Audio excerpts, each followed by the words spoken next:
Okay. Yeah, so I'm Tarn Adams. I work with a game, I work on a game called Dwarf Fortress with my brother Zach. We've been working on it for the last 17 years or so, and if you haven't seen it, here's a picture of the world in Dwarf Fortress. Dwarf Fortress aspires to be a fantasy world simulator, right? You go through the history of this place over, this is all procedurally generated maps, no stories or anything written by us, but everything just kind of moves through this historical process over, a few hundred years or longer if you can handle it. I think Jacob from the department has the record with 10,000 something years or something. He left it for quite a long time. So we let the player assume some role in this world and play through it, set it down, play another role, and you just kind of build up a new history and stories that you're kind of seeing yourself here. But in practice, what we've got is not like tons of roles that you can play. There's this settlement management game with these dwarves. There's a little happy face. Dwarves there in their settlement with their little bedrooms and the mining they do. You can indirectly assign them jobs, and they go off and do them, and then deal with dwarfy things like finding ore and trading and being attacked by critters and so forth. There's also kind of a proto-RPG in here. I wouldn't, by any stretch of the imagination, call it an actual full-fledged RPG at this point, but you can play one character, run around the entire world. It just lets you experience more of the map and talk to more people. And if you don't want to do any of that at all, you can just play Legends mode, right? You can just look at the history of the world. Some people just use this to play the game. It's just a list of historical events. There are various mods and utilities people use to kind of get a better picture than what we've been able to present ourselves, and can run like tabletop campaigns inspired by these things and so forth. So that's the basic game. So when I said there's no sort of handwritten narrative to the game, it's worse than that, right? We have no handwritten characters at all. No sort of designed items and things that people have come up with, and no maps, locations, level designers, or anything, right? So we're left, when we're talking about a story, we're left with just the mechanisms of the game, right? How do you take the mechanics in the game and somehow have this player come in and write a story, right? That's the problem that we were facing when we started Dwarf Fortress. So we're going to try and figure out exactly what's going on there. So when people sometimes talk about this from the outside, they'll say, well, Dwarf Fortress is a very complicated game, right? It's got a lot of stuff in it. There's all these nested mechanisms and so forth. So the stories must come out of the fact that it's complicated, or that we use procedural generation. There's a lot of procedural generation in the game. All this stuff made up, mishmashed around, and somehow the stories come out of that, right? But that's not how it works at all, right? You have all these things. It kind of helps the process along, of course, but this is not sufficient to get you sort of this emergent narrative engine humming. So that's what we're going to talk about. So it's procedural generation. So we'll start with maps and things. This is just to get a feel for how we work, how our basic design process works. We'll talk about the map process, but then we'll move on from there. So Dwarf Fortress maps are big. It's part of the sort of necessity of the game is to have this large space that you're working in. They can have enough variability to tell stories in there, and too big for memory. So it's essentially this infinite space. And so generally how you deal with stuff like that is by using stuff like subdivision, right? Fractals, so that you can generate, you can use a noise function or something to generate a space as you need it, right? As you go, you're looking at a certain part, I can just generate it there. And so you can subdivide, you have features in there, and part of the problem you start to get with this approach, and you see it in unmodded like Minecraft, is in certain features of Dwarf Fortress, is you get these columns or whatever, or these squares, and everything has to live within those things, right? There's these veins and rivers and things, but they're localized. And you do get some global features, and you can work this into your fractal algorithms. Like if you take elevation, temperature, rainfall, and drainage, we use that to generate our biome map. And the biome maps looks better than what you get with noise, right? Because it combines 4 different things and then does some post-processing we may mention a little later to get you more. But when you think about something like a river, right, it's hard to come up with an algorithm that's going to give you believable rivers flowing downhill that work over arbitrary geography, right, if you have an infinite world.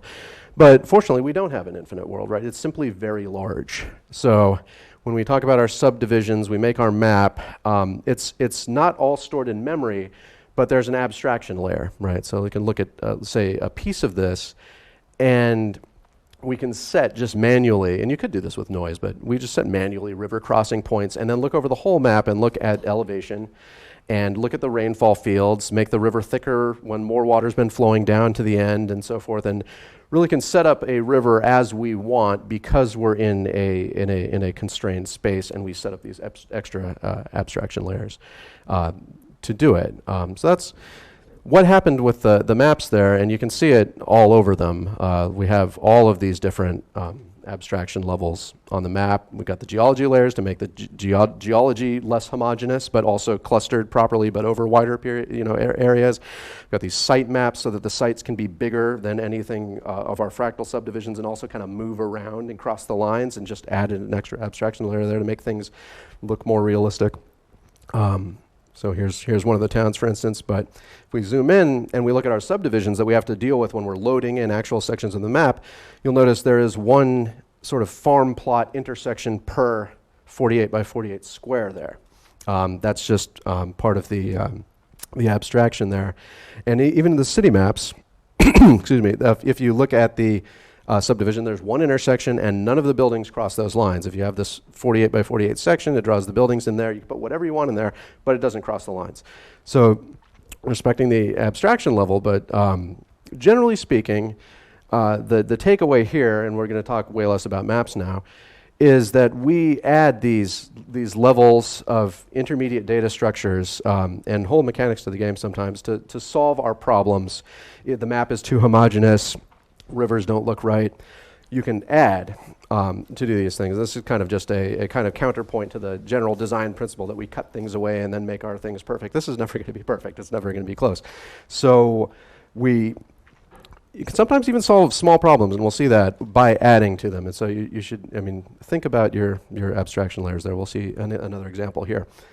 So something happens.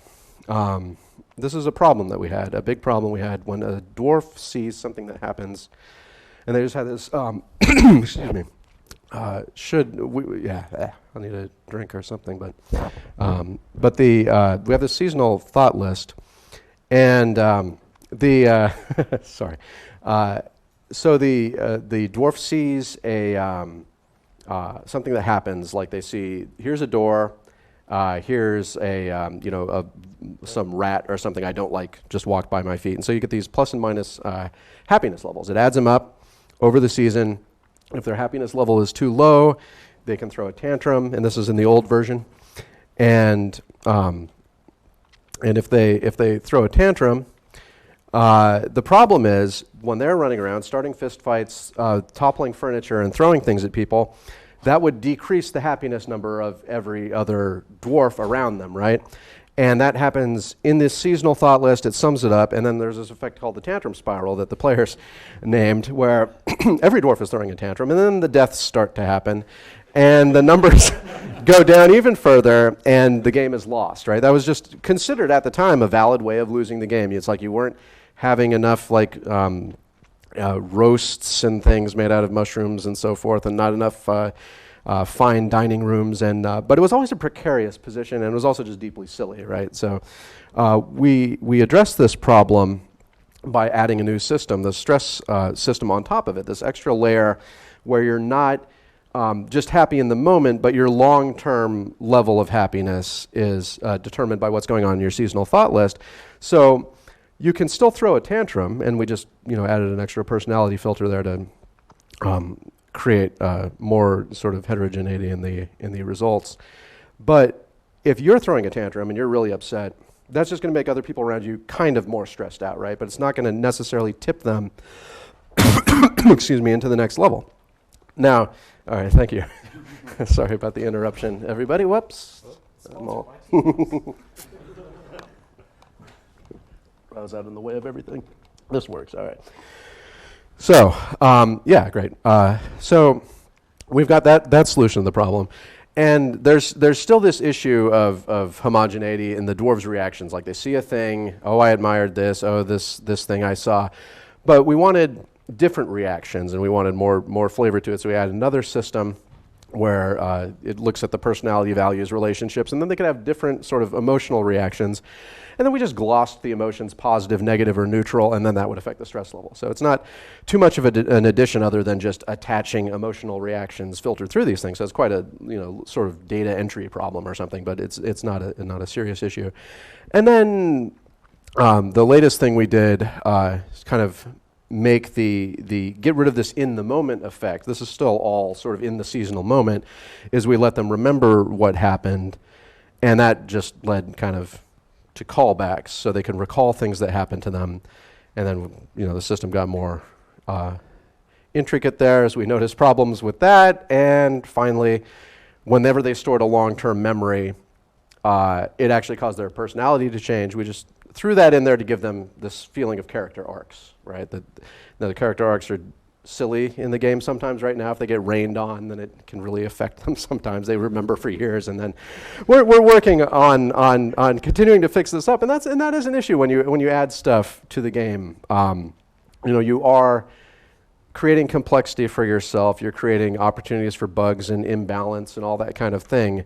But at the same time, we're happier with what we've got now than what we had before. So we think it's better. Another example of this in our sites, right? Sites like a town or a cave with people living in it or whatever, the elf forest settlements. So if you want to take these to be elves on the left, dwarves on the right, humans in the middle, that's fine. So we have all these different populations that move around in world generation. It's not just sort of homogeneous by the creature type. They can move around. But the problem, if you want to call it a problem, but it was something kind of noticeable, is that if you pulled a human from any of those places, they were exactly the same. It just pulled it out of the culture definition and said, okay, there's a human from the elf place, here's the human. There's a human from the dwarf place, there's a human. And you pull them up and you get things that are essentially the same. And that was, again, one of these things that was bothering us in this sense of having stories that felt meaningful, felt like there was impact in the history that was going on. So what we did is added another abstraction layer, these things we called site cultural identities. And then you can just piggyback a little information around now. You can have drift, so that when the elves get a human population moving to their place, those humans living with them will now start to adopt a few of their values. It just kind of drifts the values over. And then when you generate people, it's not reflected in the great image there, but the people are different from each other. I mean, I guess they're posed differently, but in any case, those people they're literally wearing different things and believing different things. And when you speak to them, they'll do different things, and they'll take on different professions, all that kind of stuff. And if you want to move when you're in this situation, you just have to copy the structure over and then let it drift, right? So it's just a handy little thing. Allows us to say, like, what's the opinion of the government, what's going on with religious. We just did a whole new religious thing for the upcoming release where it tracks the beliefs much more closely within each of these site cultural identities. So it was another way of kind of adding some structure to solve a homogeneity problem that we were having in our stories. So looking at just the simulation we've been talking about, I mean, of course you want the things that you add to, it's a simulation, you're trying to contribute to some kind of model. But the important thing about this is that you understand what you're going for in your simulation. You have some kind of intuition, because that's going to help you solve problems with the model. When we think, oh, these people are the same, they shouldn't feel the same. Because we were thinking of it that way, it allowed us to kind of solve a way out of the problem. It doesn't mean all the games need to have sort of real world analogs or anything like that. Just some way for you to think about what you're doing. And there's different layers that we're when we add a building block. I've been talking about layering a lot. That's just kind of the property. But the important thing that I didn't get into here is that when you're thinking of adding things to your simulation, you need to set a high enough sort of abstract level so that you're not adding just a bunch of nonsense to the game. I've not been completely innocent of this one, obviously, but It's something that you find a lot, especially when you're talking to people about their first projects. Like, I want to make a racing game and I want to simulate all 50 variables I can think of for the tires, right? It's not a good decision to do that at first. You should do that later. Get a game up and running. So it's important that you try and make the simulation stable. My histories are not stable after 10,000 years. I don't know what Jacob's world was like, except that it had a lot of books written by vampires, and he had a giant vampire library. But it doesn't really matter, right? That's an edge case, and you can correct for it well enough. I mean, you don't have to worry about chaos theory and stuff destroying your. I mean, it will, but you can usually just add in a hard limit. If you don't want the butterfly flapping its wings to cause a typhoon somewhere, you just say no typhoons, and then you're fine. You just kind of test and notice what's wrong and fix it. And sure, we want simulations to be extensible, modelable these days. So this is just thinking about getting a basic simulation up and running, but that's not a story engine yet. You know, we knew we weren't there before when we were talking about complexity and procedural generation. So we talked about, okay, what makes a simulation? Still not there. So what do we need to think about? Well, we haven't thought about stories at all. So let's start thinking about them. I mean, even this river, right? You can kind of tell we're on the right track if you do things with that river, like put settlements on it or explore up and down it. Because of what we've done so far, it's going to feel more like a river story than just a line of water, right? The elevation works right. It's something we've been thinking about it correctly. So how do you get this story to work with these mechanics? And the thing is that we found that the potential for stories is tied to these mechanics and the way they're connected to each other. It's the way that the mechanics work together. I mean, we've thought about it all different kind of ways. Like, are you arranging like this electric field, and the story is like a magnet shooting through it or something? There's a lot. I mean, you kind of get this feel for it, right? And that's not useful in a talk to just say, yes, I have a great feel for mechanics or whatever. So when I was thinking about how to talk about, like, how do you get the story moving through these mechanics, it's kind of like I have the instincts of a mathematician. That's how I was originally brought up. And so we prove things by contradiction a lot, right? We think like, okay, if I break it, what goes wrong? And then I can prove that this result is accurate. So what does it mean when we fail, right? What's going on with the mechanisms in the game when we've completely screwed up our story generator? Like the player's expecting something to happen, it just doesn't happen. You've kind of lost this thread they were following. You've thrown too many numbers at them and they can't possibly tell a story about just a spreadsheet, right? Or they can't share it for any of other reasons. It's simply not a story you can tell. The thing has thrown something that was just completely jarring at them, put them in a completely different situation. They're overwhelmed, not necessarily by numbers, but just by content. Overwhelmed, can't tell the story. I was talking a lot about homogeneity in the examples, and that's a huge problem, right? It's kind of this. You've probably seen the Kate Compton bowl of oatmeal thing by now if you've been around here. It's just a huge problem for stories. No one's going to tell a story that they think is boring.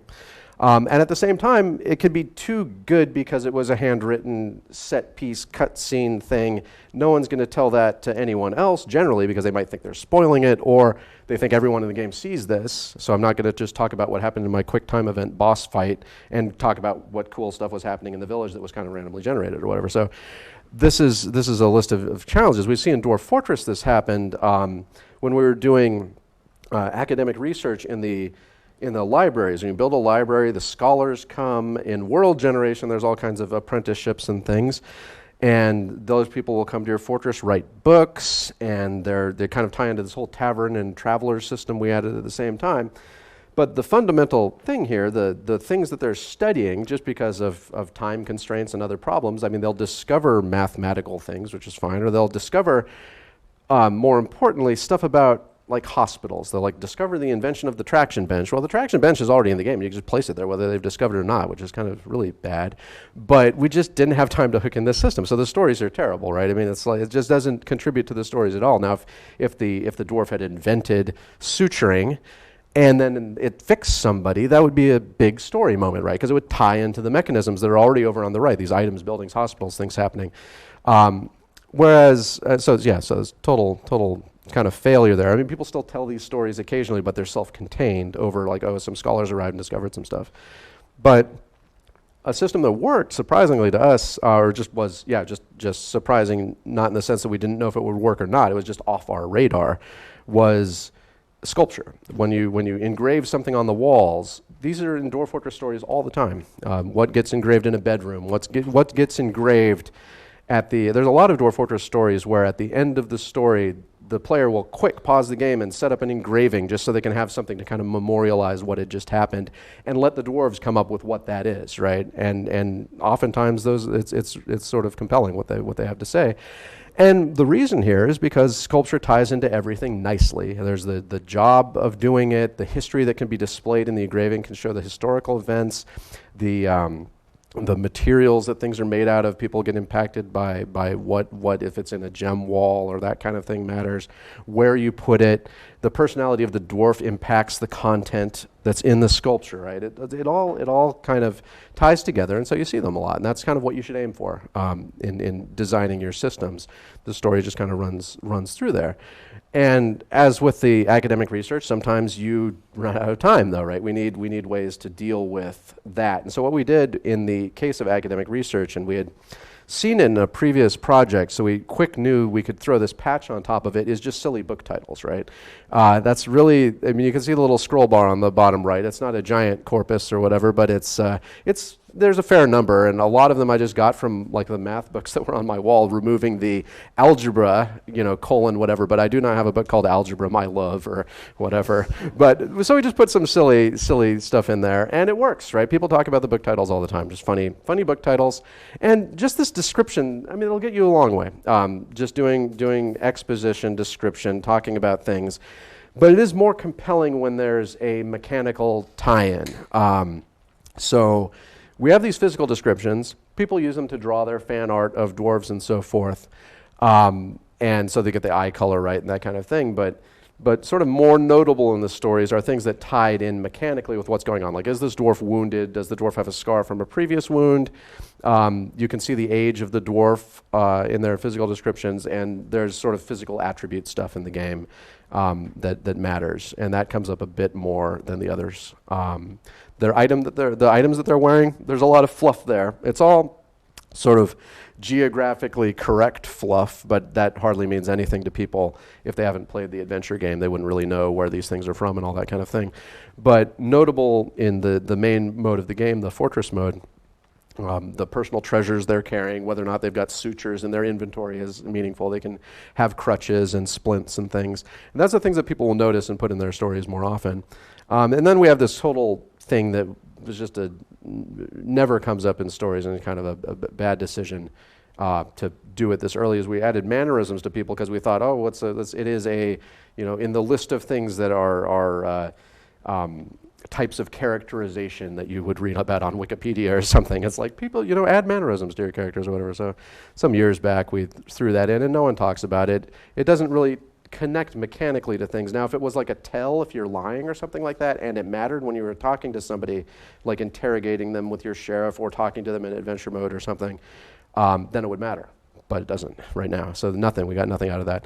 Now compare that to the likes and dislikes system, where they, this one likes rose gold, this one likes to eat a certain kind of food or whatever, and they dislike leeches, and they like a certain kind of beer. That comes up everywhere, and so it comes up everywhere in the stories. So you see a lot of them center around these things. Just the sorts of items they pick out, the sort of room they want to be in, what they're eating and drinking, what kind of animals they should have as pets, all that kind of stuff. Mechanically matters, and so it can just become the core part of a story as you're making decisions, playing through the game. It's also a source of bugs and problems when you have mechanical links to these things. Like right now, our food preferences are often way too specific and sometimes unattainable, like mosquito brains or whatever. Sometimes it picks those out, and we still need to fix that, and hopefully we'll be doing that soon.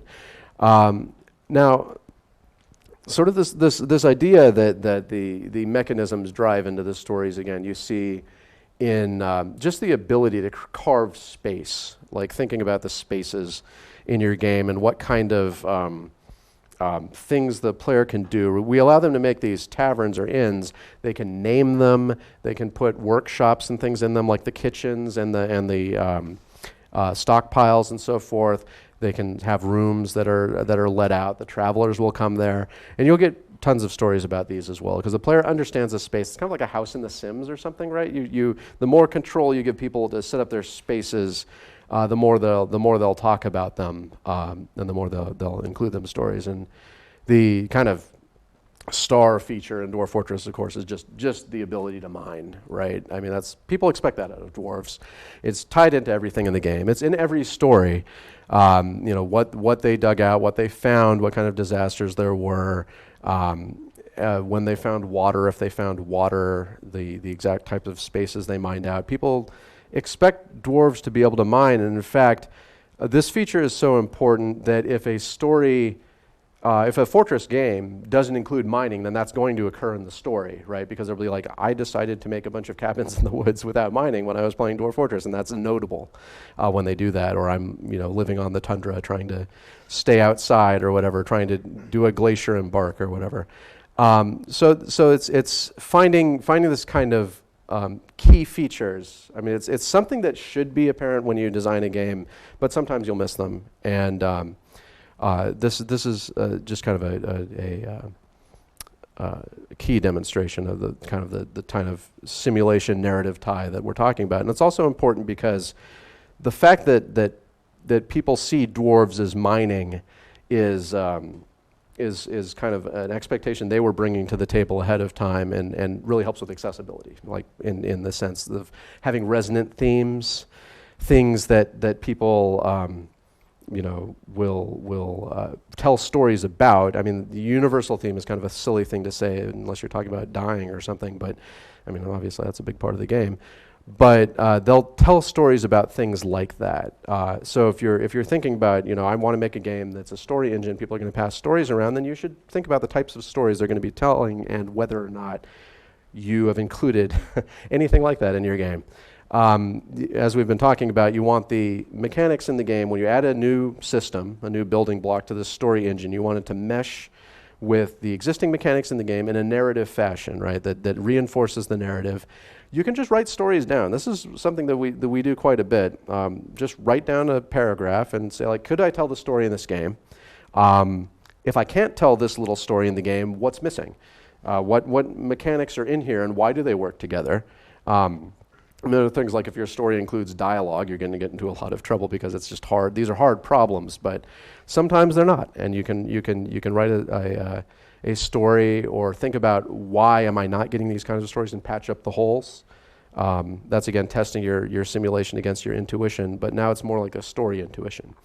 And as we saw with the likes and dislikes, and even the way the player in was displayed, the player needs to be able to see the things that they're doing in the game. They need to get feedback. We'll talk about that quite a bit more when you add in the story engine, and involving the user as much as you can, kind of entangling them in what you're doing. There's this kind of general game design principle about providing people with interesting choices and not wasting their time, that kind of thing. And in the case of emergent narrative games, that can be further extended to kind of get them sort of conceptually linked in the space. I mean, one of the big things in Dwarf Fortress is just that the dwarves have names. This is not something that was common back when we started. It was in, obviously, some games. There are some games like The Sims and Tropico and stuff where it had named characters and so forth. It was basically required to get this kind of thing to work. Otherwise, people have to come up with a shorthand and nicknames for things and stuff. And it's just not as easy to tell stories. So, but we're not there yet. So we have this sort of story engine, right, that's creating these stories. If we do all these things, obviously we're starting to get some kind of stories popping out of this, except like, why is it, like, what is going on? It's not a game yet. Where's the player, right? So let's think about the player to make this into a game. So there's a lot of different ways to conceptualize players and human computer interaction and all that stuff, and we're not trying to reinvent any of that here, but just generally speaking, you could be playing in Dwarf Fortress, you play a single character, or you're kind of controlling more indirectly the action, or you're just looking around and seeing what's going on. Like in Legends mode, right? We have these descriptions of battles, for instance, where it talks about, in a little too much detail apparently, what's going on in this battle that happened.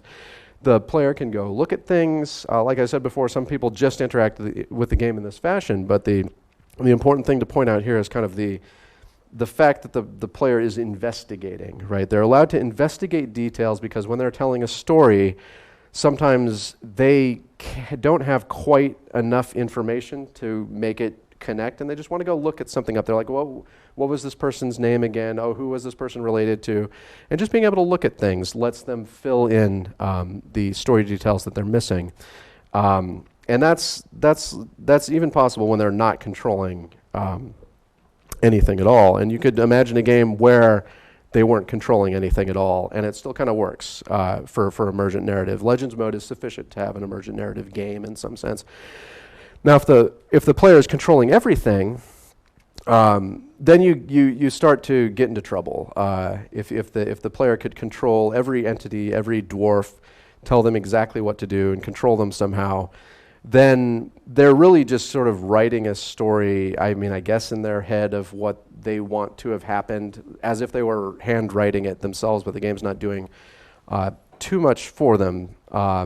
Because we decided on this principle of Dwarven autonomy when we were doing the fortress mode of the game, that you get more emergent narrative when the dwarves are able to act with some initiative on their own. They act more like characters. They're more able to surprise you rather than just allowing everything to be manually controlled.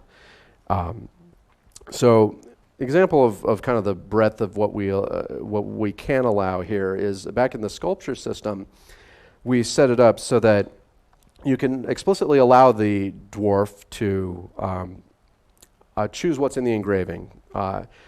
That's best for, you just want that dwarf to be able to express themselves. You want to be surprised. It's the default option. So you don't have to think about it. You can just throw down a bunch of engravings. The dwarves will come up with what they want. Now, if you want, you can also explicitly design piece by piece, and people do this quite a bit, because sometimes they want to express themselves in something like one of their inns or something. Maybe they have in their mind an image of what the symbol they want above this inn on the back wall, and they design it, place it back there. It saves that image that they named the trustworthy shield or whatever, and then they can put that where they want in their fortress. It might be the symbol of their fortress in their story.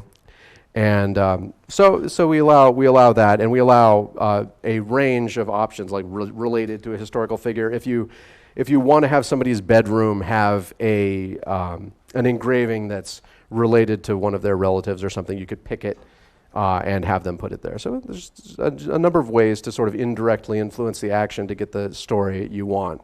This is just more instructions for how that engraving was formed. So you have these players going through the game, and they're experiencing it from these different perspectives, right? They might just be observing to write their story. They might be indirectly controlling things, or they could be the adventurer in the center of the action, being just ground up in these gears and producing a story. So this kind of this is where you have to sort of control the amount of exposition when we're talking about in the failed state of overwhelming the user with information. This is one of our ongoing failures in the game. When you look at a dwarf, we don't have tabs. Tabs were invented how many years ago, decades ago. That's something simple we could have done and have not done yet. We'll be doing that for the upcoming release, the Steam one. Just cleaning this up a little bit, but this is an example of a failure in the game. If you want to know something about this dwarf, you'd have to dig through this information. At the same time, this is the amount of information we need to have in the game for people to successfully tell stories, right? They need to be able to investigate this data here in order to fill in the blanks. Kind of more successfully, we have these forgotten beasts, right? There's this balance between having all the dwarves and elves and things that people recognize, and then wanting them to be surprised by a monster sometimes. So the kind of balance we've struck with that is having these monsters attack on occasion that are procedurally generated. This is some kind of huge winged, gaunt, worm with rosy feathers and deadly blood and so forth. And that just appears from the side of the screen, and then it does a little pop-up like this. Just so you know what you're dealing with, basically speaking. If it has deadly blood, you don't want to track that around everywhere if you can avoid it. Maybe spread some water to wash it away once it's dealt with. And that's been one of the most successful, I think, sort of engagements people have had with the game, is just drawing these things, right, spreading them around, and they happen in most stories that last sufficiently long. So just kind of reiterate what this sort of loop we're dealing with is when we're writing stories. Then, so the player's experiencing something in the game. It could be an alert, or they're just looking around.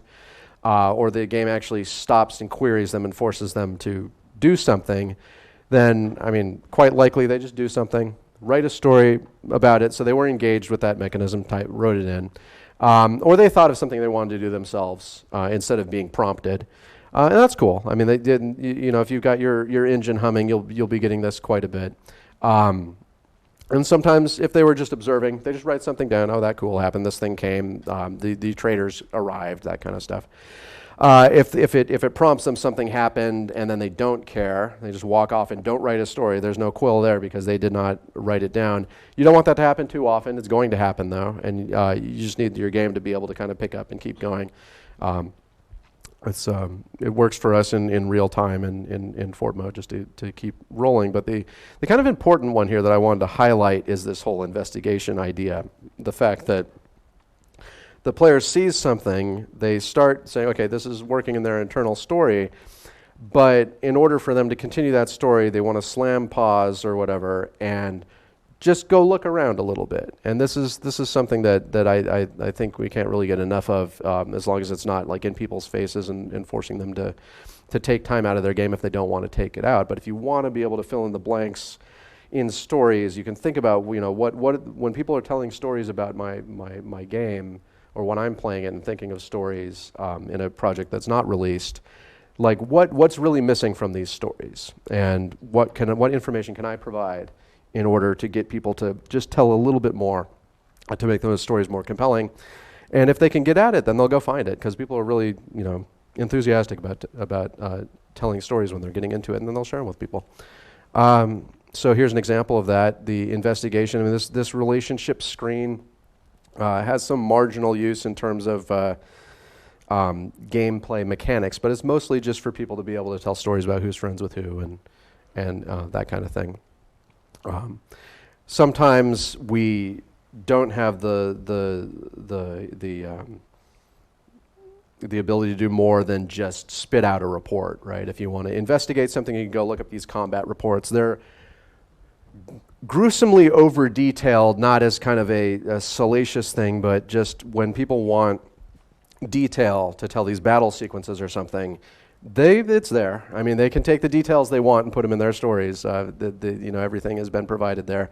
They won't, like when someone's telling a story about what happened to that wolf, they won't tell that entire story. Instead, they'll pick out the part that they want, and they'll go ahead and include that. And sometimes they'll just make stuff up, right? They will not understand the mechanic that was actually presented, or they won't care, and they'll just embellish their story. And this is another thing, kind of like the complexity in the procedural generation that people often say when they're talking about emergent narrative games, right? They say, well, the amazing power of the human mind to create stories is why we get these things. And that's true. But it's not something you can rely on, right? You need to, as hopefully we've seen in the talk to this point, you need to, it's something that you need to actively apply in the design of your project. But once you do get to that point, then this is great. Then people will be telling stories about it. And the only problem with this is when you have to, it gets to a critical mass and you have to say, well, no, sorry, that mechanic's not actually in the game. You've just made that up. And other people get confused and so forth. But it's mostly cool. These narratives isn't just one story, right? You can set down the game, play another character, save it, go look at legends, go back to fortress mode, reclaim a fortress, retire a fortress and unretire it, retire an adventurer, go start another adventure, go talk to that adventurer, hire them into your party, move over, and all this kind of stuff you can do. And we've been throwing that stuff in because these perspective changes, right? These player role perspective changes we found are really interesting story hooks, and they get people into different aspects of the game. So it's something to consider. So when we're talking about the final bits that you need to think about building emergent narrative games, thinking about the player's role is very important. I mean, we think about the player in fortress mode as the official will of the fortress, and that framing has helped us come up with what sort of mechanics should be under player control and which ones shouldn't. And it's good to have a kind of clear idea of what exactly you think the player is, especially in these kind of strategy sort of games where there isn't just a character or something. And considering perspective changes is not necessary for a game, of course, but it's something that could surprise you and might be easier to do than you think to try something smaller, even if it's like Legends mode or something.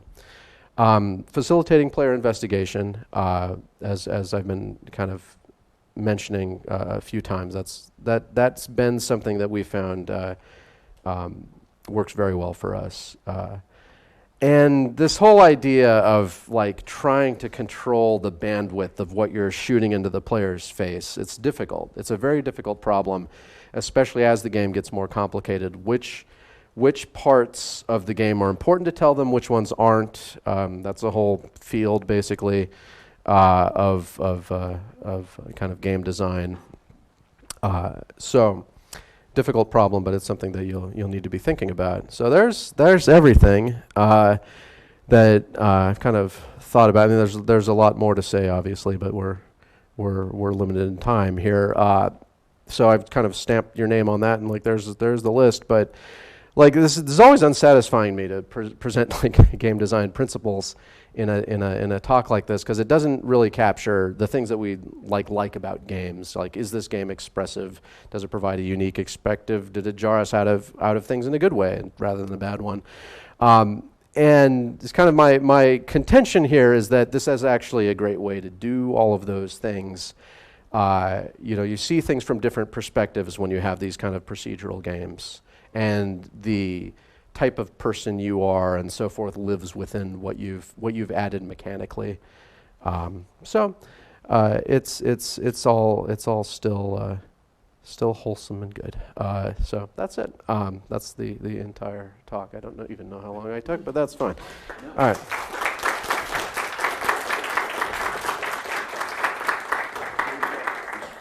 We've got time for Q&A. So if anybody has any questions, okay. When you notice stuff that you've described as something that like doesn't fit with the model of your simulation, like you described one of the systems where a dwarf would get rained on and then remember that for years, do you ever, when you're like going in and fixing those holes, instead of like fixing them, just close them a little bit or like most of the way so that there's still a low percentage chance that a dwarf could get rained on and it could completely change the Yeah. I mean, I think that's reasonable. I mean, I have friends whose memories are like that. They're like, we'll call something the something incident that just has to do with the weather or something because they've kind of keyed it that way. And I think that's kind of an extension too. Is like if you have this memory, even if it was something about something terrible, you could still key it to something else that was going on, right? There's this kind of these kind of things that could live together in pairs or something. Would be another way to think about that. But another example there was beached whales. We had this whale beaching problem where the pathfinding was broken, and the whales would just kind of come up on the beach because they could breathe. I don't remember if it was because they could breathe through their heads or what. I don't remember anymore. But they came up on the beach and were like, and that was just a pathfinding issue. But then when we closed the hole, we added a beaching percentage to certain aquatic creatures, right? And then we had the zombie whales, which kind of come up anyway or something like that. So yeah, no, you're always considering and it's just a kind of a general thing in games too. When you're like the bugs that people consider features, right? Then you're like, we got to keep it, but we've got to. The problem with simulation games and keeping bugs is that it's not good for the long-term health of the project to have something that you don't understand continuing to happen, right? So you need to go understand the bug, keep the parts you want to keep if you can, and then get rid of the parts that you don't understand or that are broken. And that happens quite a bit in terms of just keeping the thing going forward. And it's faster to keep stuff. And so it seemed to me that like one of the ways to do that would be to take the bug and then incorporate it into the thing you were talking about with the layer of abstraction. Like if you can incorporate that thing that happened unintentionally into the abstraction and then make it rare enough that it's not like, oh, this thing that seems totally unnatural is happening all the time. Then like, because when you describe those things like the rain or the tantrum spiral, like those things to me were, oh, those are super interesting. Yeah. Those things are things that when they happen rarely are the things that I'd like to tell stories about. Yeah, exactly. And with the tantrum spiral, right? And those things happen less often now. I think. Well, there's this whole ongoing stress discussion right now on the forum, and we're working through that. But I don't think it relates to tantrum spiral specifically. But that kind of thing, like what we'd like to do is not have that be a bug that's coming out of a simple system, but there is a sort of contagion to distress, right? And that can be modeled.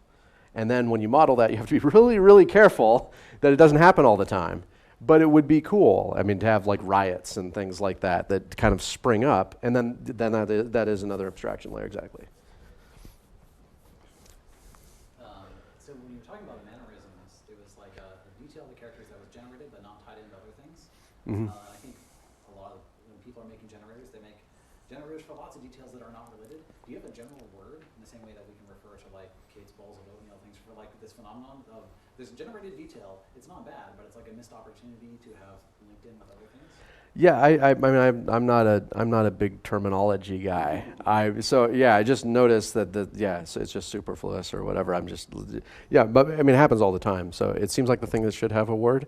It seems like I would love to teach my class if it had a nice word. But we get you can come up with the word. That's what you guys do, right? I mean, you come up with words. I mean, it just has been part of the practice for me. But for it's definitely a phenomenon, and as a phenomenon, it should have a name.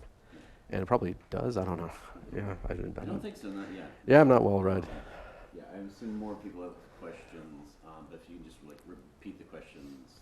Oh, sorry. Yeah. No problem. Yeah. So I had a question just on finding errors, because in like a generative kind of game such as this one, it has an infinite space of possibilities. So how do you track down an error that might, or like a bug that might occur in there? Okay, yeah, so the question is how to track down errors in games that are large and simulated and generated and all this kind of thing. And it depends on what we're going for. I mean, we do our common good practices of making sure you test every line of code, that kind of thing, right? And that gets you a certain amount of the way, right? I mean, it's working kind of how you expected, and that's nice. It's not crashing most of the time or whatever. You fix the problems that are kind of obvious and regular kind of programming problems.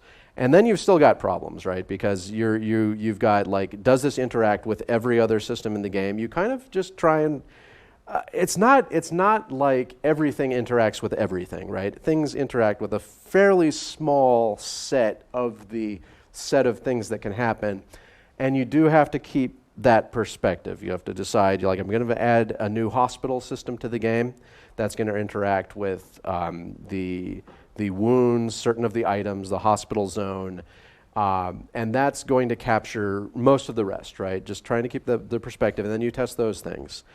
And then you're wrong. That's what happens. You release it, and somebody finds something with the vampires or something in your new hospital thing that completely breaks the game. And then you fix it. I mean, it's really, we call our players are basically coworkers, and the people that watch YouTube videos are the players or something like that, right? It has gotten to the point where it doesn't feel like a one-person, two-person job. And I don't know if there's better practices there. It seems like it is an intractable problem without a bunch of people just messing around with it. Yeah. What is the most notable example of like a couple systems interacting in a very unexpected way? Maybe something to do with alcohol and cats. Okay. So yeah, that would have been my answer. So yeah, the question is what is the most kind of unexpected way that two systems had acted together with a shout out for the cat alcohol bug. I don't want to bore everybody to death. How many people know about the cat alcohol thing? Okay, so that's not very many people, right? So that's less than half the people. So the quick ish synopsis is that I went on the bug tracker one day, and this is exactly the like the previous question, right? You're like, you get a report on the bug tracker that says there are a bunch of dead cats in cat vomit in my tavern help. And so we thought at first that the dwarves were like getting into fist fights with the cats because they were drunk or something, because that would cause like the combat things to happen. And of course this wasn't correct because there weren't like pieces of cats or anything like that. It was literally just vomit. There was no blood. Okay, fine. So people investigated this with us on it was like a 3-day project of people looking through stuff, and we have a bunch of like memory hacker people and stuff now looking through these things. And eventually it turned out that they had blood alcohol poisoning, right? The cats did. And I mean, it could happen theoretically. I mean, there's no osmosis or something in the game, so the cats are getting the alcohol into their system somehow. And what it turned out to be is that the cats would like there'd be a dwarf in the bar, the dwarf would order a drink it, have to run off to a job, and when they run off to a job, they empty their inventories because they may need to use a pick or do something, right? So they just pitch the cup on the floor. That triggers the spilling, and the spilling gets because it likes to empty containers when it drops them in fort mode, because a full container, if it's not like a storage item, it just causes problems, right? So we empty all the crap out of there. So the alcohol gets on the floor. The cats come in, they get tracked. They track through the alcohol, and the alcohol gets on their paws, right? And so now so at least we've got alcohol in contact with a cat now, which is progress. But then what happened after that was there's this other problem that we had in the game, when people get blood spattered on them, but especially when it would just rain outside, it would get every part of their body wet, right? And so that included like their eyelids and their eyeballs, right? And so you would go to their inventory and go to the spatter at the bottom of the inventory, and it would be like, right eyelid, water covering, right eye, water covering. And it's like, it seems kind of stupid.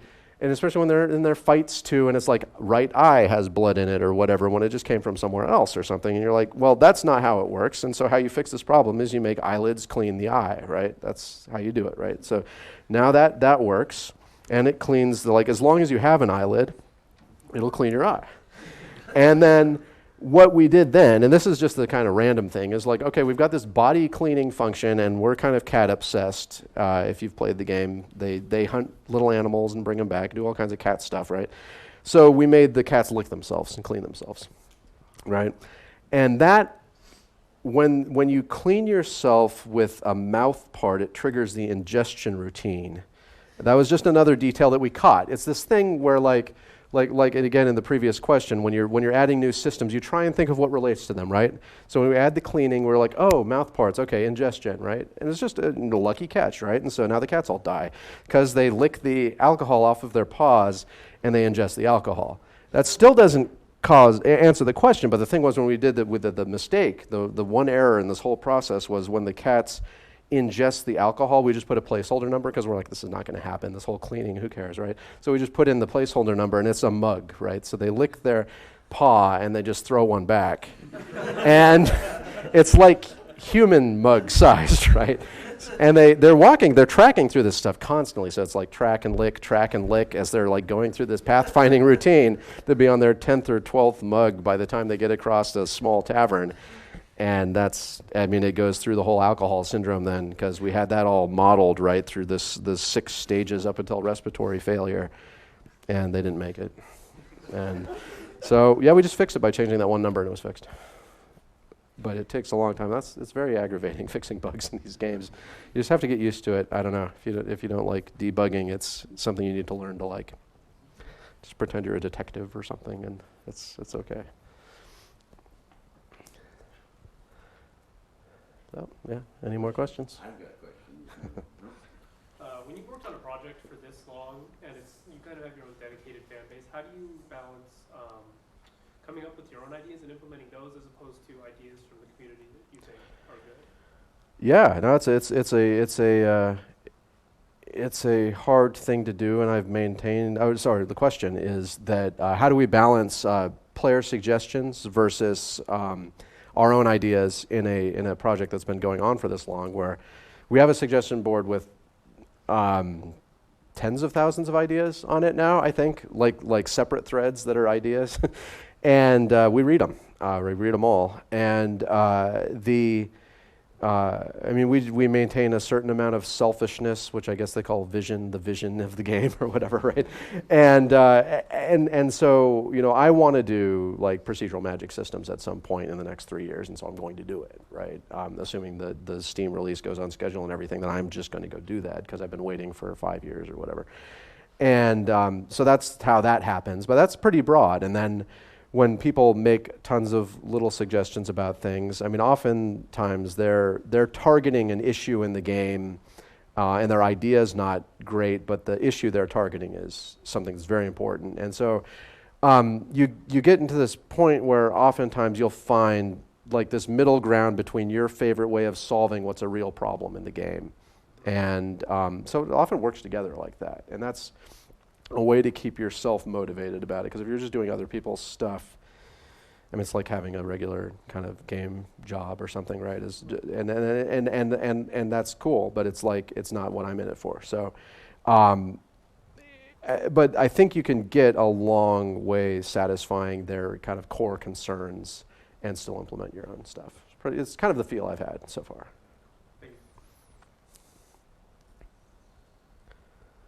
No questions?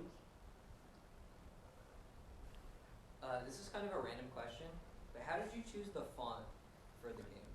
Okay, so the question is, how do we choose the font for the game? That's IBM code page 437. It was just MS-DOS when I grew up. I just used the one I grew up with. So yeah, that's it.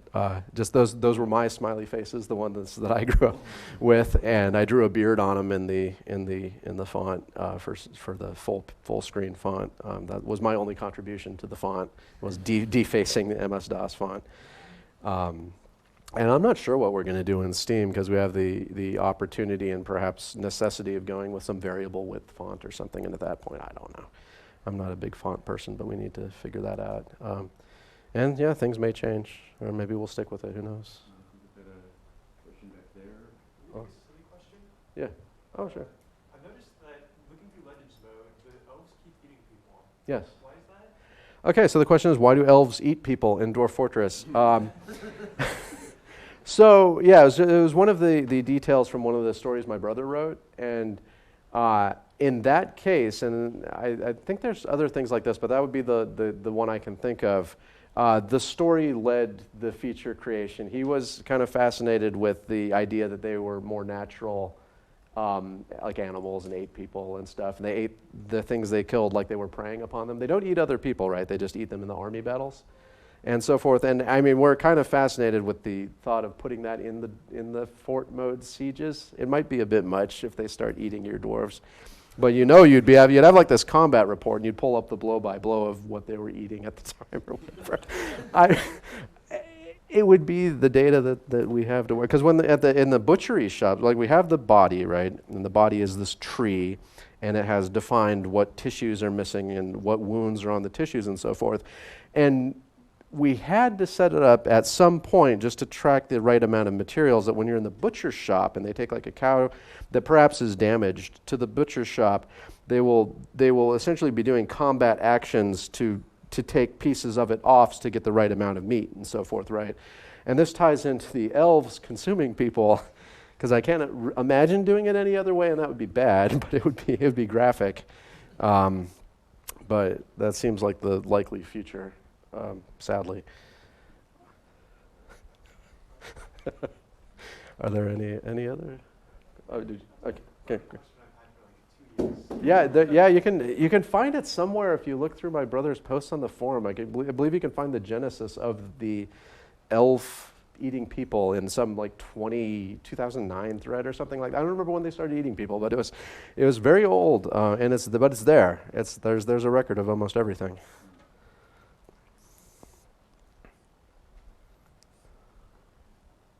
Okay, if no one else has one right now, I've got one.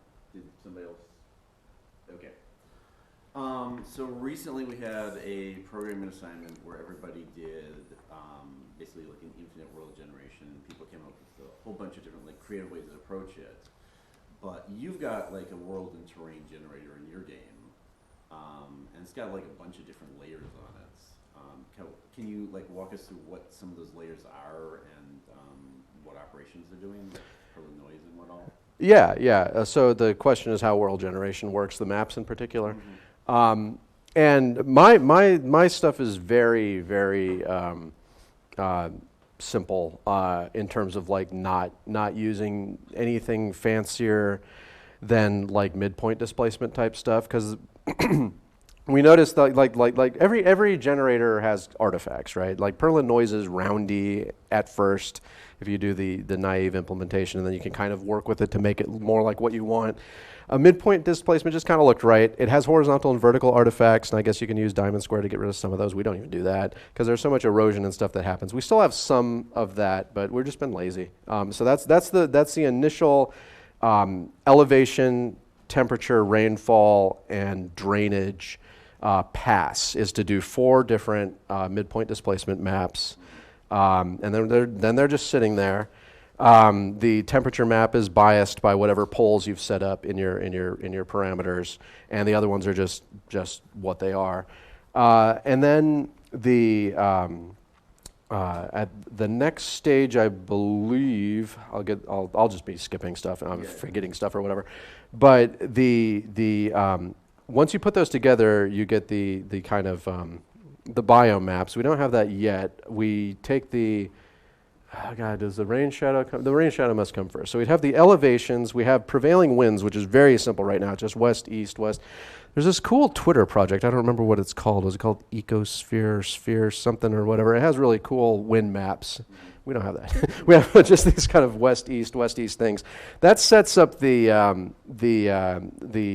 rainfall falling on one side of the mountain and deserts on the other side. It makes it just look a little more consistent. And every little thing we can throw in, especially not the big mountain ranges, but just the fact that a hill could be drier on one side, makes the rainfall maps look way less fractal, and it gives us all those little variations. That was a really good thing to stumble into there with that effect. And once you have the rainfall maps set up, you're still just dealing with these one big fractal map, or one big fractal field without subdivisions. Excuse me. And then we do the river simulation. River simulation, it runs 10,000 times first just to erode channels toward the ocean, just kind of doing random walks down the edges of the mountain, smearing them out. And then there's this whole kind of big walk back up from the oceans to set up all of the water tables. You have all these arrows pointing, so every single water table, I don't remember what the names are of each different basin or whatever. There's some name for it. Just kind of the triangular shaped thing that goes from the mouth of a river out into all of its little dendrite little fingers. And you can imagine the entire world of being made up of just those, right? Pretty much. There's some weird things that happen with rivers that disappear and come back and all kinds of weird stuff. But in Dwarf Fortress, no. Everything's just rivers come up. And then once you've got those things set up, then you can do a pass back down and calculate the depth or the amount of flow through each river based on the total rainfall in the basin. And then you get the big wide Amazon type rivers in the bigger basins. Like if you have a whole Amazon type basin, it'll be way thicker down at the bottom. And it interacts with desert rainfall appropriately, so it doesn't get too much thicker in those areas and so forth, stuff like that. And then you've got that set up on the map. And then it does a kind of lake filling routine. There's not a real great way for us to do lakes right now, so I just picked some points and kind of says this place is a little flatter or whatever, and spreads out some lake-looking things. That may be, there's this whole thing with the elevation where a fractal elevation doesn't look right. So there was some point where we bowed the elevation in kind of a quadratic-y type way to Dwarf Fortress has some ridiculously strangely shaped peaks that we're going to fix later because there's these little spires that come up, but mostly that works to give us some flatter, planey type things, and then the mountains look a lot better. That also gets rid of some of the artifacting from the original fractals. So I think that's everything you need to get the basic fields up in the map. Then you've got the biomes you can set, and this is at this point, once we've got those 4 fields are now locked down. Once those 4 fields are locked down, we have biomes in the way that I described in the talk, right? The 4 things come together, you get the biomes, and now when you have biomes, you can just flood fill out through every square and now I know where the forest is. I can give it a name. I know where these things are. Not just a name, and the naming isn't important. It's the biome exists as an entity, and that's saved as something called a subregion. And subregions get the flora, fauna type definition so that they're different from each other. They're distinct from each other. The types of trees are set up appropriate for the biome. There's something like 20-something biome types, like temperate, broadleaf forest that just interacts with the rainfall and temperature and stuff correctly. So all those subdivisions get set up. And the geology right now, sadly, does not interact with any of this. It's just these flood lumps that get lumped out over 10 to 20 squares each and stacked 10 deep, just kind of splattered out there in something that does not look at all attractive or interesting. Later we'll link that to the drainage, and then suddenly we'll have the right type of karst terrain and all that kind of cool stuff. Not now. But those geology layers by themselves are interesting just in that each one gets a primary stone type, and then it goes through all of the files and linkages and stuff to get everything in its proper environment locally within that without understanding it as some kind of geological process, which we'd like to get to later, of course, doing like those big batholiths that come up and all that kind of stuff. That's all doable in this kind of way of thinking about the geology layers and just a little bit better. Then we can do some cool stuff, but not now. And that gets you to, probably gets you to history generation. I'm not sure if I'm missing any major details of things, but at that point it would just plop down a bunch of locations, including the caves. The caves don't have anything to do with the geography right now, and except being more in mountains or whatever, in a kind of fantasy way. And then it just plops down sites and so forth, and then that side of the map, I'm not sure if you're interested in that generation. That's a whole different ball game. Yeah, that's a different question. But then there's the question of, there's also the play area and mid-level map question, which is more related to that. But those things, all the mid-level structures, like when I lay down the rivers, I talked about those crossing points and all that, and those are set in world generation, but they're not used. Like there's no cause to use them yet. Mostly, because in history generation, it needs to know exactly what materials and so forth the different civilizations have access to, and occasionally it will pop up that information to see like, oh, is the river crossing through here and that kind of stuff or whatever, just on occasion, but mostly not. When you actually go to play the game, then it starts pulling up these kind of mid-level map structures, these kind of 16 by 16 blocks that is one of those map tiles. And that contains a bunch of information about exactly where the river flows and has a little fractal map of its own. But I wanted a little playground that I could use there so that I could just change it, right? I could make more interesting geography. I could do whatever I want in the little playground. And then each of those playground squares is a 48 by 48. For some reason, I don't know, 64 would be much more natural, but I just ended up, it's just a legacy thing. I'm stuck with 48 by 48. Actual play tile area. So a fort will typically be a 4 by 4 on the mid-level map, which is a 16th of a world tile, but that ends up being a 192 by 192 play space, unless I screwed something up. And that's, but those generation things are, it's all still midpoint displacement stuff or whatever, but with a lot of post-processing. So you described a bunch of these kind of intermediate data structures that are used. Do you, as the developer, do you dump those out to files that you visualize somehow else, or are you sort of debugging it through almost the same display that the players have? Oh, no, I have, I may be able to. I'm wondering what sort of extra views you have for debugging purposes. Well, the thing is, once you make an extra view for debugging purposes, there's no reason that you shouldn't share it with the players. There we go. And I don't know how fast I can fire one of these up. Does this game run? I don't know what I was last doing in here. I always keep a copy of it. So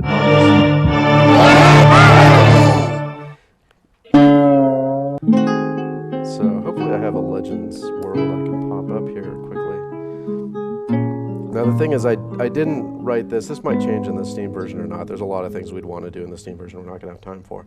But in this case, where it says export detailed map, then I can do the standard biome map. I don't know how big this world is, so this might be counting up to 17 or 255. This is, yeah, this is just dumping into the folder, and I get, or it's dumping into, is it drawing in memory now, and we'll dump. And this is, well, no, we crossed the 33. That means 65's next. Oh, it's going faster. It must be getting near the end, right? Or it's actually going through a place that's not civilized, because the civilized parts are a lot harder to draw. Come on, stop. Nope. Well, all right, come on, little buddy. I would not do a large world. It's got to be medium. It's got to be 127. Why would I bother making a large world? There was absolutely no reason to do a large world. It's like, come on, it's just 17 more then, right? Well, while those are dumping out a related thing, Yeah. is there basically like one main function that launches the entire game that you're using? Are there many different tools that you build for yourself? I have a whole lot of debugging. The biggest tool I've got for debugging, actually, that's not public because it's practically a game mode, and it would need to have that level of, like, I don't have a lot of polish, but there's a certain standard, right? So it's the debugging world where you're kind of like a crystal ball, and you can run through the mid-level adventure mode travel map, but you're just looking around, and you can pass time.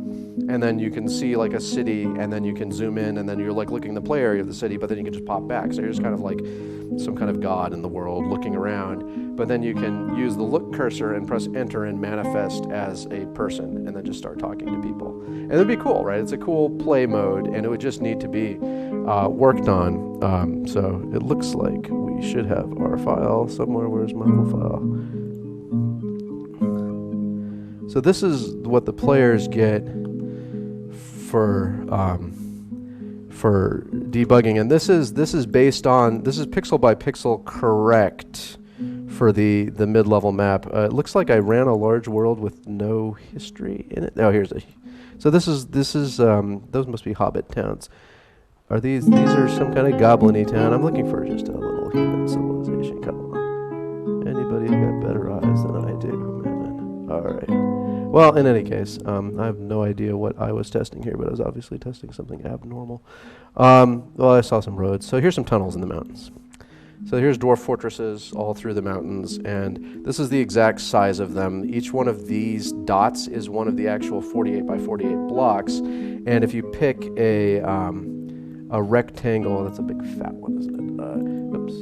If you pick a 16 by 16, that is one world map tile. And so this works out. And people have done all kinds of mods and things that play with this. There's a whole Legends mode. Legends Viewer, I think it's called, is the best kind of Legends mode, most comprehensive Legends mode mod that uses stuff like this and just shows you everything that's going on in the histories and all graphical and stuff. It's cool. So yeah, and then there's the other tools. And then I've got tool that I use in play, where the I don't know what I'm pulling up here, but the just putting it back to the talk slides. But the in play in Fortress mode, I have a little debug tool I pop up that pops up a menu that lets me create items and stuff that you might imagine is handy. In a dwarf thing. I mean, but it's also got really specific tools like just dropping a boulder on someone, because very often you'll need to test the hospital or whatever. So I've got hospital testing functions and all kinds of other weird stuff like that it just turned out that I didn't want to write it 3 or 4 times, so I just kept it around, and now it's a very specific, strange option. And there are about 50 of those, just weird little things like that. Yeah. I want to know the reasoning behind why you keep the graphics as text-based, like Caves of Cud type of style, and not try to go for like a graphical. Yeah, so the question is, why are the graphics text-based, and why aren't we going for the graphical interface? So I guess the short answer is that we're going to a graphical interface, but the when we do the Steam release, but the kind of historical reason is it's faster development for us, and we had a lot to do, and I think CUD actually found a good middle ground, because that is a graphical interface, but it's very sparse, right? And but they are drawn, right? It's actually, it looks nice for what they're going for in that game, and we probably would have been better served having that. Although, I mean, yeah, the whole code page 437 thing holds a certain sort of nostalgia and probably pulled some people in with us too. So, you know, it's hard to guess between the different styles.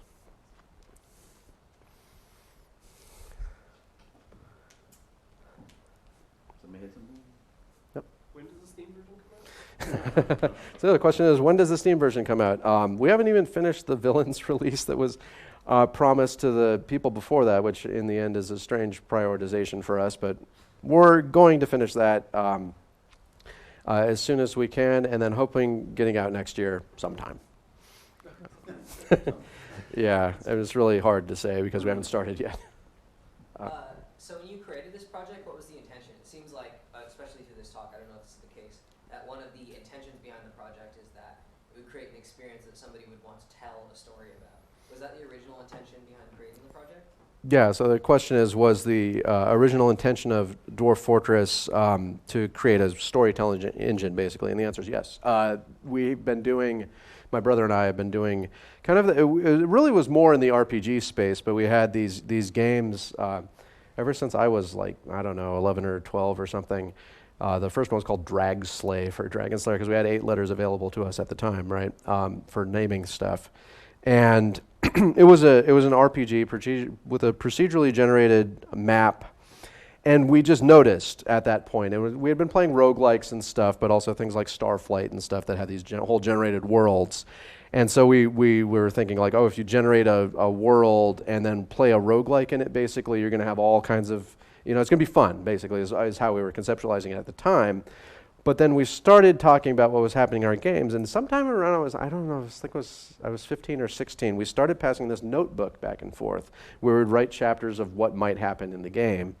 And then we just started using that as a design tool, and it worked really well. And that's kind of when we stumbled into this whole idea of how to actually, because we had been telling each other roguelike stories. That was kind of probably what we saw as our initial emergent narrative games that we were playing, is just, it's like the whole Yet Another Stupid Death thing, right, is a roguelike staple on forums, right, the YASDs or whatever. And it grew out of that. And so this is really the 4th generation of that, right? There was Drag Slay, there was Slaves to Armagh, God of Blood, which we released, and then another version of that, or another Drag Slay, depending on how you're counting, and then this. And this was originally a side project while we were working on Slaves to Armagh, God of Blood, which is still online. It's just terrible. But that was going to be a big story engine RPG. And we just were thinking about it in exactly the wrong way, because we didn't know how to scale up our ambitions properly and didn't have the advice from the slides here ingrained quite deeply enough. We were still just letting projects run into the ground and die. And Dwarf Fortress is really the first long project we've had where that hasn't happened. And it feels like it's still going, so it feels like we finally figured this out, how to keep a long project running. But I mean, it wasn't always our fault in the beginning. Like, the original Drag Slay died because we didn't know how to get a thing to load more than 65,000 lines of code in one of these old Borland compilers or something, right? It was just these numeric restrictions would hit us, and we kind of outgrew the computers we were on, or at least our technical knowledge in terms of how to link files together. There's probably some way architecturally to do it back then, and we just didn't have any resources. And then eventually the computers got big enough, and it started becoming our own fault again more. And we figured that out to this point to some extent. It seems to be going kind of okay, but there are still problems like frames per second deaths of fortresses and so forth, which are obviously like not good and are a technical hurdle that we have not gotten by. And yeah, how to solve that problem is it's a difficult problem with that, being able to throw a lot of money at it or something. I don't know. We're gonna have to wrap up here, but we'll have like discussion outside of class. But I just wanted to like ask one last question. So if you do have more questions, hang on to them, and we'll talk about them afterwards. But one last question. You mentioned midpoint displacements a bunch of times. Yeah. Can you give us like a brief explanation of how that works? Yeah, so midpoint displacement is a fractal routine you probably shouldn't use because diamond square is always better, I think, or something. But the basic idea of midpoint displacement is you've got the four corners of your grid. You pick the four edge points that connect those corners and just average and wiggle the corners. Take two corners, pick the edge, wiggle it, average and wiggle. So it's basically the midpoint. Both in terms of the value, like if the elevation, one is high, one is low, then this would be the middle elevation, but you wiggle it with the variance number you set yourself, right? So that leads to because if you had no variation, you just get a smooth average, and you just end up with a smooth looking plane with some folds in it, because there'd be some crisp folds, kind of like when you do four quads four triangles make a quad or whatever with a center point. But if you wiggle, then it starts to look more like terrain or something. But the last stage of this is once you get your four edge points, then you have your center point. It's a average of all four edge points wiggled, and then now it's a recursive algorithm. I've divided my space into four squares or rectangles or whatever, and you just call it again. And you get the result. Huge vertical and horizontal artifacting comes out of this because it obviously prefers those directions. And part of diamond square is, shifting that a little bit. So you toss it up a little bit. I don't have enough experience with that to know how much it really fixes the problems or not. And then, obviously, Perlin noise, you get different types of issues, and it's a completely different algorithm. But yeah. What do you mean by wiggle? Oh, sorry. So if my elevation and the top left corner is 30, and my elevation in the top right corner is 10. Then at the edge, I'm going to place 20, which is the average of 30 and 10. But then I have a variance variable, which will make it plus or minus 5. So I'm wiggling it up and down, is what I mean by wiggle. And then the important thing is you use that same variance at all of the edges. You use that same variance at the center. But when you recurse, you divide the variance by 2. So that you're varying. Your wiggles are less, then your wiggles are less. Otherwise, you just get a jagged mess.